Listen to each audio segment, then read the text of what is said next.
L'8 agosto le 500 pro loco di tutto il Veneto in marcia su Venezia per chiedere al presidente Zaia di farsi promotore di una legge ad hoc che tuteli il mondo del volontariato. Marcia che culminerà con la consegna allo stesso governatore delle oltre 7.000 firme raccolte ad oggi che hanno già siglato il manifesto solidale con cui si chiede la predetta legge. Così, dopo i tragici fatti di Refrontolo di 3 anni fa, con la pro loco di Refrontolo appunto, sulla quale grava una causa di 2,5 milioni di euro, e con il suo presidente Walter Scapol accusato di omicidio colposo plurimo e disastro colposo, e per questo a settembre dovrà comparire davanti al giudice per le indagini preliminari. L'unica responsabilità è quello di aver dato la possibilità a dei privati di svolgere una loro festa. Non esiste oggi una normativa in Italia che regolamenta le manifestazioni temporanee. Noi applichiamo leggi ancora del ventennio.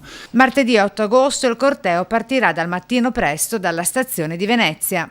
Portiamo queste firme al nostro presidente della regione e al governatore perché si faccia parte diligente e porti la nostra voce al governo italiano e al Parlamento perché si metta in mano a queste che vuol dire uccidere il volontariato.